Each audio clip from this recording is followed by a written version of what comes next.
రాష్ట్రంలో ఉప ఎన్నికలకు సంబంధించి 2 జడ్పీటీసీ ఎన్నికలకి 3 ఎంపీటీసీ ఎన్నికలకి ఎన్నికల సంఘం నోటిఫికేషన్ ఇవ్వడం, నామినేషన్ల ప్రక్రియ ప్రారంభం కావడం, ఆ నామినేషన్ల ప్రక్రియకు సంబంధించి కూడా స్క్రూటినీ కూడా ఈ రోజు జరుగుతున్నటువంటి పరిస్థితులు ఇవాళ రాష్ట్రంలో చూస్తాం. నేను ఒక్కటే ఈ ప్రభుత్వాన్ని, ముఖ్యంగా చంద్రబాబు నాయుడు గారిని సూటిగా అడగదలుచుకున్నా.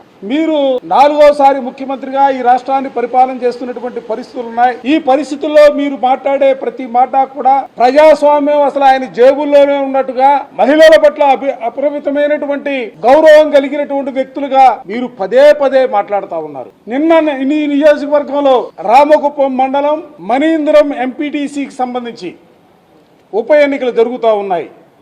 నేను ఇంకోటి కూడా చెప్పదలుచుకున్నా. నువ్వు మాజీ ముఖ్యమంత్రిగా ఉన్నటువంటి కాలంలో జరిగినటువంటి ఆ ఎన్నికల్లో ఆ మణీంద్రం ఎంపీటీసీగా వైఎస్ఆర్ కాంగ్రెస్ పార్టీ అభ్యర్థిగా ఉన్నటువంటి ఆ రోజున శాంతకుమార్ గారు గెలవడం జరిగింది. ఆమె అకాల మరణం పొందితే ఉప ఎన్నికలు వస్తే ఆ ఉప ఎన్నికల్లో ఆమె సోదరి శ్రీదేవి నామినేషన్ వేయడానికి ప్రయత్నం చేస్తే నామినేషన్ పత్రాలు లాక్కుంటారా? బ్యాగులు లాక్కొని వెళ్ళిపోతారా? పోలీసులు కళ్ళెదుట ఇంతటి ఘోరం జరుగుతున్నప్పుడు కూడా కళ్ళప్పగించి చూస్తున్నారే తప్ప కనీసం వాళ్ళని ఆపటానికి కనీస ప్రయత్నం కూడా చేయనటువంటి దౌర్భాగ్యమైనటువంటి పరిస్థితులు.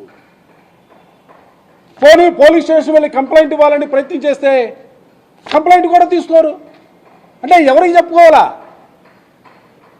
చట్టాన్ని కాపాడవలసినటువంటి పోలీసులు నిశ్చేష్టులై శ్రేష్టలుడికి చూస్తున్నటువంటి పరిస్థితులు ఉన్నప్పుడు ఈ సమాజాన్ని ఎవరు కాపాడాలా? ఈ చట్టాలను ఎవరు పరిరక్షించాలా? ప్రజాస్వామ్య విలువలు లేవు, మహిళల పట్ల గౌరవం లేదు, కనీసం కేసులు పెడితే ఆ కేసులు తీసుకునే తీరిక లేదు, ఓపిక లేదు, అవమానపరిచి వెనక్కి పంపిస్తున్నటువంటి పరిస్థితులు వాళ్ళు చూస్తూ ఉన్నాం. ఇటువంటి పరిస్థితుల్లో ఈ రాష్ట్రంలో తెలుగుదేశం కూటమి అధికారంలోకి వచ్చిన తర్వాత అనేక సందర్భాల్లో ఈ రాష్ట్రంలో జరిగినటువంటి ఎన్నికలకు సంబంధించి మున్సిపల్ ఎన్నికలు కానీ, కార్పొరేషన్ ఎన్నికలు కానీ, పంచాయతీ ఎన్నికలు కానీ, జడ్పీటీసీ ఎన్నికలు కానీ, ఎంపీపీ ఎన్నికలకు సంబంధించి కూడా ప్రతిసారి కూడా మేము ఈ మెట్లు ఎలక్షన్ కమిషన్ మెట్లు ఎక్కడం దిగటం మాకున్నటువంటి బాధ, ప్రజాస్వామ్యానికి విఘాతం కలుగుతున్నటువంటి వైరం పైన అనేక పర్యాయాలు వినతి పత్రాలని ఇచ్చి న్యాయం చేయమని కోరాం. ఎందుకంటే ఈ ప్రభుత్వం ఉన్నటువంటి వ్యవస్థలన్నీ కూడా నిర్వీర్యమైనటువంటి పరిస్థితుల్లో కనీసం ఎలక్షన్ కమిషన్ అన్నా కూడా తన విస్తృతమైనటువంటి అధికారాలను వినియోగించాలా, ప్రజాస్వామ్యాన్ని కాపాడాలా. ఆ ప్రజాస్వామ్యాన్ని కాపాడే పక్షంలో పరిస్థితుల్లో ఎన్నికల కమిషన్ క్రియాశీలకంగా పనిచేయాలని చెప్పి గతంలో కోరాం, 3 రోజుల క్రితం కోరాం, మరలా ఇప్పుడు కూడా కోరినటువంటి పరిస్థితులు. ఎక్కడ మేము అడిగాం, అసలు ఎన్నికల ప్రక్రియ ప్రారంభమై నామినేషన్ల ప్రక్రియ ప్రారంభమైన రోజు నుంచి కూడా మరలా ఎన్నికల కౌంటింగ్ ముగిసేంత వరకు కూడా సీసీ కెమెరాలు పెట్టమన్నాం, ఎక్కడా కనపడవు. వెబ్కాస్టింగ్ అన్నాం, ప్రతిదీ కూడా. కనీసం ఇంత దౌర్జన్యాలు జరుగుతున్నటువంటి పరిస్థితుల్లో ఆన్లైన్లో నామినేషన్లు వేసుకోవడానికైనా కనీసం అవకాశం కల్పించమని ఎన్నికల కమిషన్ కోరినటువంటి పరిస్థితులు ఎక్కడా కూడా. ఎప్పుడో 2 దశాబ్దాల కింద బీహార్లో జరుగుతాయని చెప్పుకుంటూ ఉంటారు. అటువంటి పరిస్థితులు ఇవాళ ఆంధ్ర రాష్ట్రంలో జరుగుతూ ఉన్నాయి. ఇక్కడ డాక్టర్ బిఆర్ అంబేద్కర్ గారు రచించినటువంటి రాజ్యాంగం అమలు చేయటంలా, ఇక్కడ తెలుగుదేశం పార్టీ లోకేష్ బాబు సృష్టించినటువంటి రెడ్ బుక్ రాజ్యాంగం ఈ రాష్ట్రంలో అమలు జరుగుతున్నటువంటి పరిస్థితులు ఉన్నాయి. దయచేసి నేను అధికారులకు కూడా పదే పదే కోరుతా ఉన్నాం. ప్రభుత్వాలు మారుతూ ఉంటాయి, అధికారంలోకి రాజకీయ పార్టీలు ఒకసారి ఓడిపోతూ ఉంటాయి, మరోసారి అధికారంలోకి వస్తూ ఉంటాయి. కానీ శాశ్వతంగా పనిచేయవలసినటువంటి అధికారులుగా మీరున్నారు, వ్యవస్థలను కాపాడవలసినటువంటి బాధ్యత కలిగినటువంటి వ్యక్తులుగా మీరున్నారు. ఇవాళ ఏదో అధికార పార్టీ చెప్పిందని అధికార పార్టీ వాళ్ళ అడుగులకు మడుగులొత్తాలనే ప్రయత్నం చేస్తే భవిష్యత్తులో దానికి తగినటువంటి ప్రతిఫలాన్ని అనుభవించవలసినటువంటి పరిస్థితులు తప్పనిసరిగా ఎదురవుతాయి. మేము అందరు అధికారులు అంటలా, ఎవరైతే అధికార పార్టీకి తొత్తుగా పనిచేస్తూ ఉన్నారో ఆ తొత్తుగా పనిచేస్తున్నటువంటి ప్రతి ఒక్కరిని కూడా హెచ్చరిస్తూ ఉన్నాం. మాకు వచ్చింది డిజిటల్ లైబ్రరీ పెట్టాం.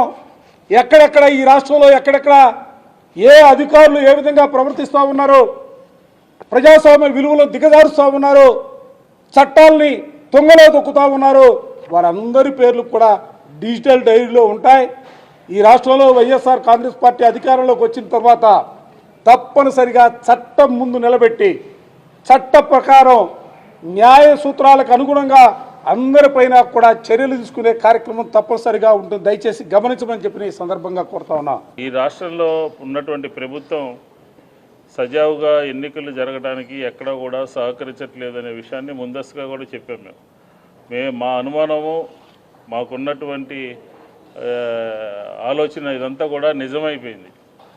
కుప్పంలో రామకుప్పానికి సంబంధించినటువంటి ఎంపీటీసీ ఎన్నికల్లో నామినేషన్ వేయడానికి శ్రీదేవి అని చెప్పని ఒక దళిత మహిళ నామినేషన్ వేయడానికి వెళ్తున్నటువంటి సందర్భంలో ఆవిడని అడ్డుకుని తెలుగుదేశానికి గోండాలు, తెలుగుదేశానికి సంబంధించినటువంటి వారందరూ కూడా ఆవిడ సంబంధించినటువంటి బ్యాగ్ను కూడా లాక్కున్నారు. ఆ బ్యాగ్లో విలువైనటువంటి డాక్యుమెంట్స్ ఉన్నాయి. అలాగే ఎన్నికకు సంబంధించినటువంటి నామినేషన్ పత్రాలు ఉన్నాయి. వాటన్నిటిని కూడా లాక్కోవడం జరిగింది. ఇదంతా కూడా పోలీసుల సమక్షంలో, పోలీసులు ఎదురుకుండా, పోలీసులు చూస్తుండగా జరిగినటువంటి సంఘటన. అంటే రాష్ట్రంలో ప్రజాస్వామ్యం ఉందా? రాష్ట్రంలో రూల్స్ ప్రకారం పరిపాలన సాగుతుందా అని చెప్పని మనం అడిగితే ఎక్కడా కూడా లేదు అని చెప్పిన సమాధానం వస్తుంది. రాష్ట్ర ముఖ్యమంత్రి గారి నియోజకవర్గం, ఆ నియోజకవర్గంలోనే ప్రజాస్వామ్యం లేకపోతే పోలీస్ యంత్రాంగం అంతా కూడా ఏకపక్షంగా వ్యవహరిస్తే దళితులకి, మహిళలకి ఇంకా రక్షణ ఎక్కడ ఉంటుంది? ఆంధ్రప్రదేశ్లో ఏదైతే బిఆర్ అంబేద్కర్ గారు కలగన్నారో, దళితులు సంబంధించినటువంటి ఏదైతే ఆలోచన చేశారో ఆ ఆలోచనలకి ఈ రాష్ట్ర ప్రభుత్వం తూట్లు పొడుస్తూ ఉంది.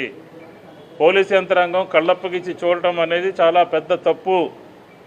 నామినేషన్ ప్రజాస్వామ్యంలో ఎన్నికలకు ఉన్నటువంటి విలువ అది. అందులోనూ నామినేషన్ వేయడానికి అక్కడ దళిత మహిళ వెళ్తే వాడు బ్యాగ్ని, నామినేషన్ని లాక్కుంటే పోలీస్ స్టేషన్కి వెళ్ళి ఫిర్యాదు చేద్దామని వెళ్ళినటువంటి సందర్భంలో కూడా కనీసం ఫిర్యాదును కూడా తీసుకున్నటువంటి పరిస్థితి ఆ సంబంధిత పోలీస్ స్టేషన్లో లేకపోతే ఇంకా ఆంధ్రప్రదేశ్లో ఏ రకమైనటువంటి పరిపాలన కొనసాగిస్తూ ఉన్నారు? ఆంధ్రప్రదేశ్లో ఎమర్జెన్సీ ఉంది, ఎమర్జెన్సీ పరిస్థితి నడుస్తుందని చెప్పి ఏదైతే జగన్మోహన్ రెడ్డి గారు చెప్పారో దానికి పెద్ద పార్టీలో ఉన్నటువంటి పెద్దలందరూ కూడా ఎమర్జెన్సీ ఉంటే అట్లాగా ఇట్లాగా అంటారు. దీనికి సమాధానం చెప్పాలి. మీ నియోజకవర్గంలో, ముఖ్యమంత్రి గారి నియోజకవర్గంలో నిన్న అక్కడ జరిగినటువంటి దళిత మహిళ మీద జరిగినటువంటి దాడికి ప్రభుత్వంలో ఉన్నటువంటి పెద్దలు సమాధానం చెప్పాలని చెప్పి వైఎస్ఆర్ కాంగ్రెస్ పార్టీ డిమాండ్ చేస్తాం. ఏకపక్షంగా ఇంకొకరు నామినేషన్ వేయకుండా అడ్డుకున్నటువంటి సందర్భంలో అక్కడ ఎన్నికని వాయిదా వేయాలి.